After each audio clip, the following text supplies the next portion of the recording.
운명을 믿나요? 당신의 삶이 미리 정해져 있고 아무리 노력해도 그 궤도에서 벗어날 수 없다고 생각해 본 적 있나요? 지난 67년 동안 저는 이 땅에서 사람들이 흔히 하얀 지옥이라고 부르는 이 땅에서 그 운명과 함께 살아왔습니다. 제 이름은 투안입니다. 북극에서 나고 자란 이누이트 여성입니다. 제 이름은 따뜻한 봄을 의미하지만 제 삶은 얼음과 눈에 얽매여 있습니다. 이곳에서는 삶과 죽음이 손만 뻗으면 닿을 정도로 가깝습니다. 바람이 골수를 강타하고 눈이 모든 것을 덮고 추위가 모든 희망을 질식시키는 듯합니다. 저는 너무 많이 울어서 눈물이 뺨에 얼어붙었습니다. 하지만 동시에 미소를 지었습니다. 불보다 더 따뜻한 눈부신 미소였습니다. 돌이켜보면 모든 것이 제 이야기에 없어서는 안 될 부분이라는 것을 깨닫습니다. 사람들은 종종 이곳에서 사랑이 사치라고 생각합니다. 하지만 제가 아무에게도 말하지 않은 비밀이 있습니다. 아마 들으시면 믿지 못하실 이야기죠. 바로 두 남자와 삶과 마음을 함께 나눈 한 여성의 이야기입니다. 우리 사회는 바깥 세상과는 매우 다른 규칙을 가지고 있습니다. 결혼은 낭만적인 선택이 아니라 생존을 위한 서약입니다. 얼음 뒤에서 우리는 살아남기 위해 모든 것을 나누는 법을 배웁니다. 그리고 그 중에는 특별하고 심지어 논란의 여지가 있는 관습, 바로 타마르카가 있습니다. 바로 아내 공유라는 관습입니다. 이상하게 들리죠? 하지만 우리에게는 부족을 하나로 모으고 누구도 혼자 죽음과 싸우지 않도록 하는 방법입니다. 남자가 떠나면 가족 구성원으로 환영받습니다. 그리고 그 유대감을 더욱 강화하기 위해 그에게 가장 소중한 선물인 주인의 아내를 선물할 수 있습니다. 저는 제가 그 관습의 일부가 될 줄은 꿈에도 생각지 못했습니다. 제 삶은 훨씬 더 단순했어야 했습니다. 1951년 제가 겨우 18살이었을 때 저는 만카크를 만났습니다. 그는 빙산처럼 단단한 노련한 사냥꾼이었다. 그는 화려한 말 대신 소박하지만 의미 있는 선물을 들고 내 캠프에 왔다. 새 물가에 가죽과 말린 생선 한 봉지였다. 우리 이누이트족은 그렇게 청혼한다. 복잡한 의식은 필요 없다. 가족의 동의와 진심 어린 선물만 있으면 된다. 만카크는 말이 많지 않았지만 눈빛은 따뜻했다. 그는 항상 나를 바라보며 마치 내가 여기 있으니 두려워할 필요 없어 라고 말하는 듯 했다. 그와 함께라면 나는 전례 없는 평화를 찾았다. 그는 이글루를 따뜻하게 데워주는 불이었고 가족을 위해 음식을 집으로 가져오는 사냥꾼이었다. 그는 내게 사랑에 대해 이 혹독한 삶 속에서 동반자가 있다는 마음의 평화에 대해 가르쳐 주었다. 그것이 내 첫사랑이었다. 하지만 북극에서의 삶은 결코 직선적이지 않다. 모든 것은 눈 깜짝할 새에 바뀔 수 있다. 그리고 그 어두운 그림자가 찾아왔다. 눈 내리는 어느 날, 2년 후 어느 날, 만케는 낯선 남자와 함께 사냥 여행을 마치고 돌아왔다. 그의 이름은 강누였다. 그는 훌륭한 사냥꾼이었고 남편의 오랜 친구였습니다.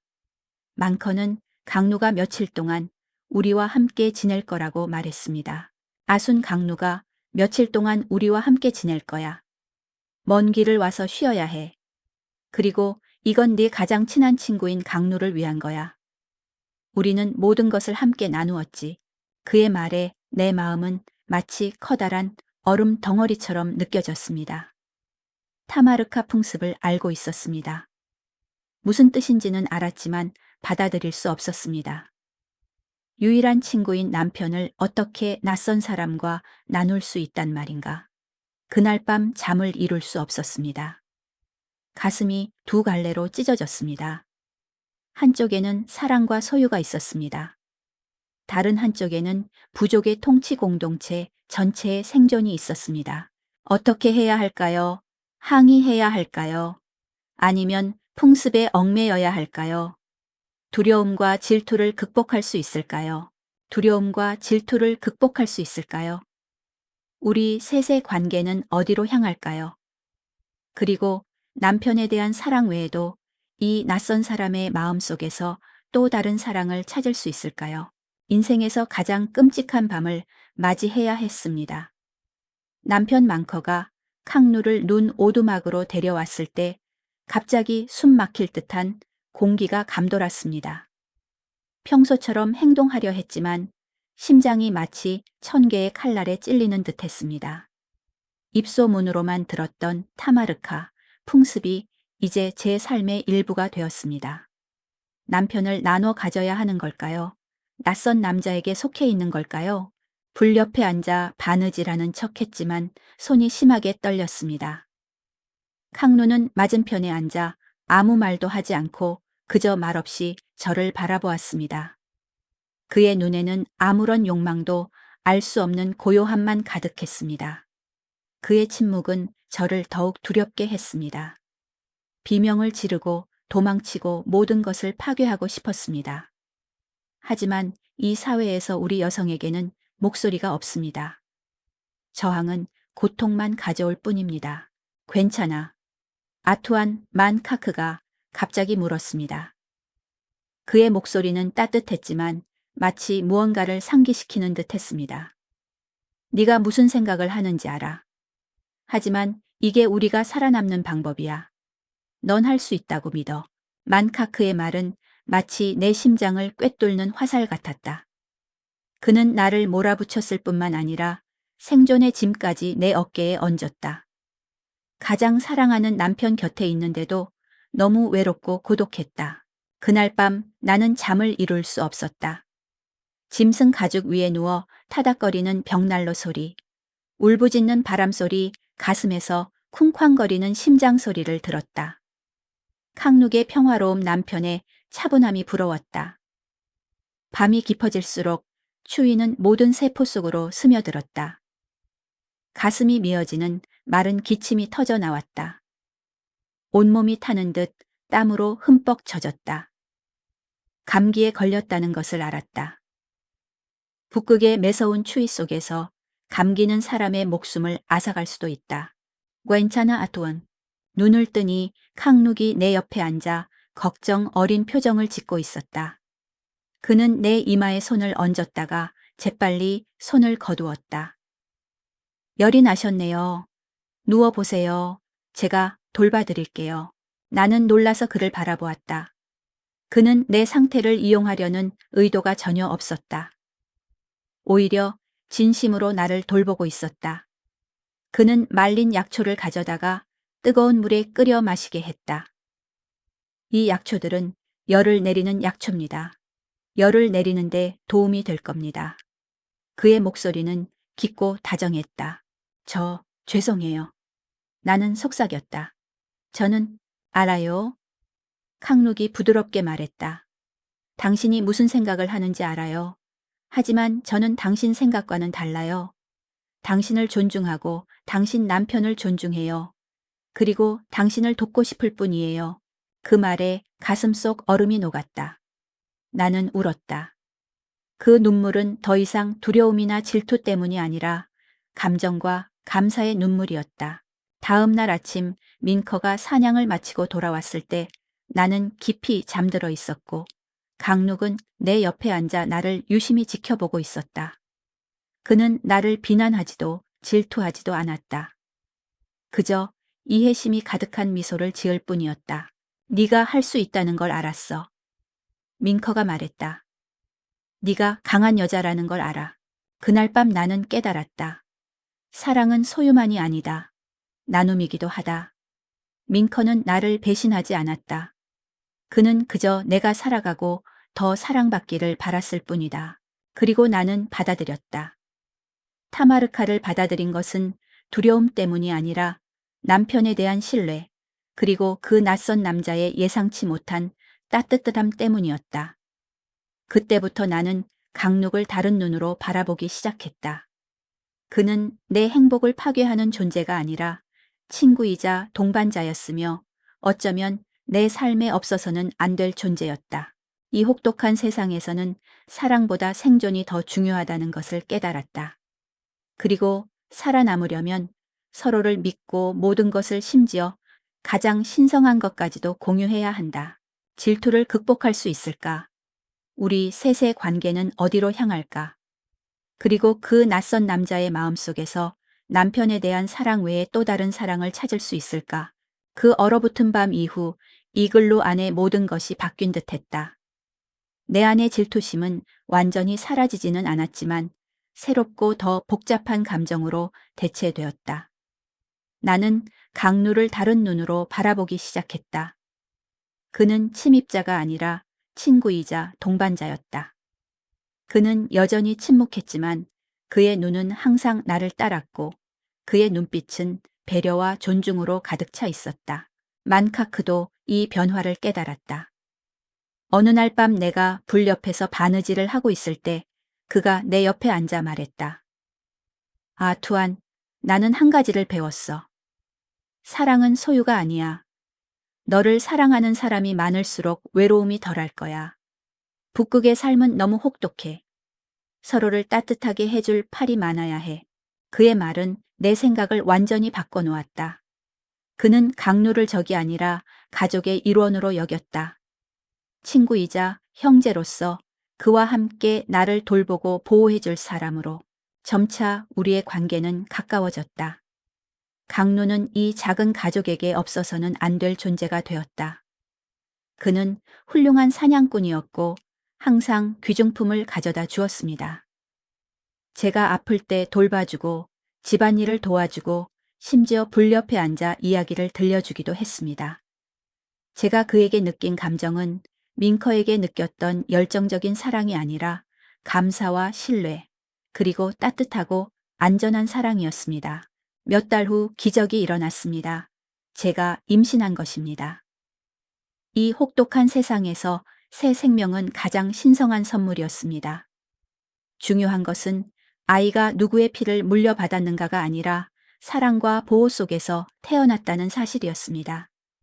밍커와 강누는 모두 기쁨에 벅차올랐습니다. 그들은 저를 꼭 껴안았고 두 뺨에는 눈물이 흘러내렸습니다.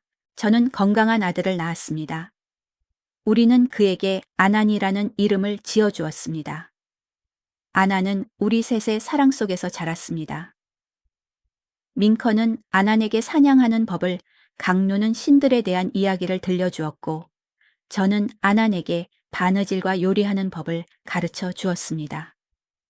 누가 친아버지인지는 몰랐지만 더 이상 중요하지 않았습니다. 아나는 우리 셋 모두의 아이였기 때문입니다. 그는 사랑과 희생, 그리고 생존의 상징이었습니다. 세 식구에게 행복이 찾아온 듯 했습니다. 우리는 모든 편견과 어려움을 극복하고 따뜻한 보금자리를 만들었습니다. 우리의 관계는 완벽하지는 않았지만 특별했고 이 얼어붙은 세상에서 살아남는 데 도움이 되었습니다. 북극의 매서운 추위 속에서도 사랑과 나눔만이 사람들을 따뜻하게 해줄 수 있다는 것을 깨달았습니다. 세 사람의 행복은 마치 운명처럼 느껴졌습니다. 눈보라 추운 밤 기근의 나날을 함께 견뎌냈죠. 하지만 북극에서의 삶은 결코 영원하지 않습니다. 바람보다 매서운 시간의 흐름은 결국 우리를 갈라놓았습니다. 밍커가 가장 먼저 떠났습니다. 마지막 사냥을 마치고 평화롭게 눈 덮인 땅으로 돌아왔습니다. 그는 훌륭한 사냥꾼이자 멋진 남편이었습니다. 그는 제게 삶과 사랑, 그리고 강해지는 법을 가르쳐 주었습니다. 그의 이별은 제 마음속에 큰 공허함을 남겼지만 그는 충만한 삶을 살았고 영원히 제 마음속 불꽃이 되어줄 것이라는 것을 알고 있습니다. 밍커가 떠난 후 강누와 저는 함께 남아 아난을 키웠습니다. 강누는 제게 든든한 버팀목이 되어 가장 힘든 날들을 함께 헤쳐나갈 수 있도록 도와주었습니다. 그러던 어느 날 그는 작별 인사를 했습니다. 부족으로 돌아가야 했습니다. 우리는 서로를 꼭 껴안고 눈물을 흘렸습니다. 더 이상 아무 말도 할 필요가 없었습니다. 서로의 눈을 바라보는 것만으로도 우리 사이의 유대감은 결코 끊어지지 않을 거라는 걸 알 수 있었다. 행복하게 살아, 아투안. 잘 살아. 그는 그렇게 말하고는 하얀 눈 속으로 사라져 갔다. 나는 그곳에 서서 그의 그림자가 허공으로 사라질 때까지 지켜보았다. 인생은 계속된다. 시간은 흐르고 사람들은 변한다. 이제 옛 눈길은 아스팔트 도로로 썰매는 오토바이로 바뀌었다. 아이들은 더 이상 눈덩이를 치지 않고 더 현대적인 놀이를 즐긴다. 하지만 나는 여전히 여기 그 두 남자와 함께 지은 바로 그 집에서 살고 있다. 이제 나는 67살이다. 아, 나는 자라서 행복한 가정을 꾸렸다. 그에게는 아이들이 있는데 아이들은 종종 여기 와서 내 옆에 앉아 내 옛 이야기를 들어준다. 나는 아이들에게 힘들었던 시절, 우리가 어떻게 살아남기 위해 애썼는지, 그리고 내 삶을 통해 함께했던 사람들에 대해 이야기한다. 아이들은 모든 것을 이해하지 못할지도 모르지만 삶과 사랑에 대한 교훈으로 그 이야기를 소중히 간직할 거라고 믿는다. 사람들이 제게 묻습니다. 후회하나요? 남편이 2명이었던 것을 후회하나요? 고난을 겪어야 했던 것을 후회하나요? 그러면 저는 항상 후회하지 않아요. 라고 대답합니다. 왜냐하면 그것들이 저를 지금의 저로 만들었기 때문입니다. 저는 사랑은 소유가 아니라 나눔이라는 것을 배웠습니다. 그것이 바로 우리가 이 땅에서 살아남은 방식입니다. 추위, 배고픔, 사랑, 희망, 아이들까지 모든 것을 함께 나누었습니다. 그것이 바로 우리가 살아남은 방식입니다. 이제 여기 앉아 있는 저는 평화를 느낍니다. 바람은 여전히 불지만 더 이상 추위를 느끼지 않습니다. 왜냐하면 제 마음속에는 항상 사랑의 불꽃이 있기 때문입니다. 두 남자가 불을 지피고 아이가 불을 붙인 불꽃 말입니다. 제 이야기는 끝났습니다. 하지만 사랑은 영원히 남습니다. 들어주셔서 감사합니다. 다음 이야기를 기대하시려면 좋아요, 공유, 구독을 눌러주세요.